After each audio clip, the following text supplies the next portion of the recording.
Hello friends, welcome to Lakshmi homely kitchen. இன்றைக்கி நம்ம சேனலில் சுவையான வத்த குழம்பு எப்படி செய்கிறதுன்னு பார்க்க போகிறோம்.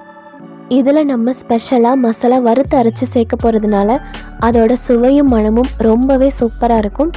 இந்த ஸ்பெஷலான வத்த குழம்பு எப்படி செய்கிறதுன்னு வாங்க வீடியோக்குள்ளே போய் பார்க்கலாம். வீடியோக்குள்ளே போகிறதுக்கு முன்னாடி நீங்கள் நம்ம சேனலை ஃபர்ஸ்ட் டைம் பார்க்குறதா இருந்தால் மறக்காமல் சப்ஸ்கிரைப் பண்ணிக்கோங்க. பக்கத்தில் உள்ள பெல் ஐக்கானை கிளிக் பண்ணி ஆல் ஆப்ஷனையும் கொடுத்துக்கோங்க. வாங்க இப்போ நம்ம வீடியோக்குள்ளே போகலாம். ஃபஸ்ட்டு நம்ம வத்த குழம்பு செய்கிறதுக்கு எலுமிச்சைப்பழ சைஸ் அளவில் புளியை ஊற வச்சு எடுத்துக்கலாம். அதுக்கப்புறமா நம்ம இதில் சேர்க்குற மசாலா ரெடி பண்ணுறதுக்காக ஒரு கடாயில் 1/2 ஸ்பூன் அளவுக்கு மிளகு, 1 ஸ்பூன் அளவுக்கு சீரகம், 2 ஸ்பூன் அளவுக்கு தனியா வச்சுருக்கேன். அதுவும் சேர்த்து மிதமான சூட்டில் நல்லா மணம் வர வரைக்கும் நம்ம அதை வறுத்து பவுடர் பண்ணி நம்ம ரெடி பண்ணி வச்சுட்டு அதுக்கப்புறமா நம்ம வத்த குழம்பு செய்ய ஆரம்பிச்சிடலாம். இப்போ ஒரு கடாயில் 3 டேபிள் ஸ்பூன் அளவுக்கு ஆயில் சேர்த்துக்கலாம்.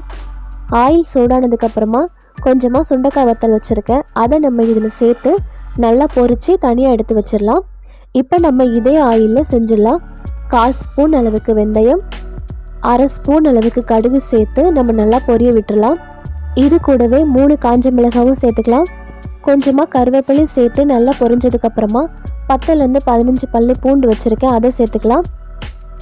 ஒரு 100 கிராம் அளவுக்கு சின்ன வெங்காயத்தை கட் பண்ணி வச்சுருக்கேன், அதுவும் நம்ம சேர்த்து நல்லா வதக்கிட்டு ஒரு 2 மீடியம் சைஸ் வெங்காயத்தை சாஃப்டாக தண்ணி சேர்த்து அரைச்சி வச்சுருக்கேன், அதுவும் நம்ம சேர்த்துக்கலாம்.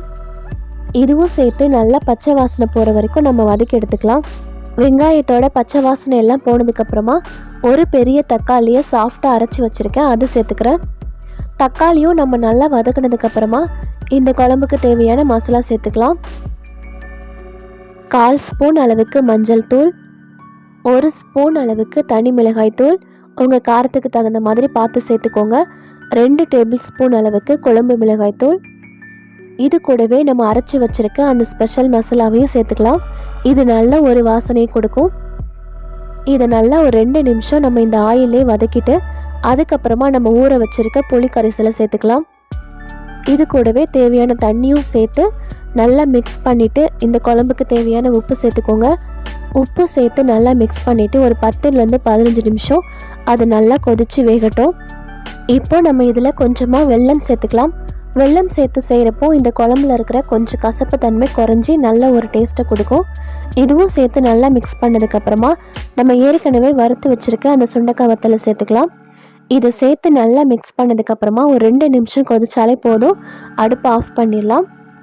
அவ்வளவுதான், சுவையான வத்த குழம்பு நமக்கு சூப்பராக ரெடி ஆகிடுச்சு. இதோட வாசனை ரொம்பவே சூப்பராக இருக்கும். நம்ம கல்யாண வீட்டிலலாம் செய்கிற டேஸ்ட்டில் நம்ம வீட்டிலையே சூப்பராக செஞ்சிடலாம். இதை நம்ம சாதத்து கூட வச்சு சாப்பிட்றப்போ அவ்வளோ டேஸ்ட்டாக இருக்கும். கண்டிப்பாக இதே மெத்தடில் உங்கள் வீட்டில் செஞ்சு பாருங்கள். செஞ்சு பார்த்துட்டு உங்களுக்கு இந்த ரெசிபி பிடிச்சிருக்கான்றதை மறக்காமல் என் கூட கமெண்ட்டில் ஷேர் பண்ணுங்கள். இந்த வீடியோ பிடிச்சிருந்தா சேனலையும் சப்ஸ்கிரைப் பண்ணி சப்போர்ட் பண்ணுங்கள். Thank you friends.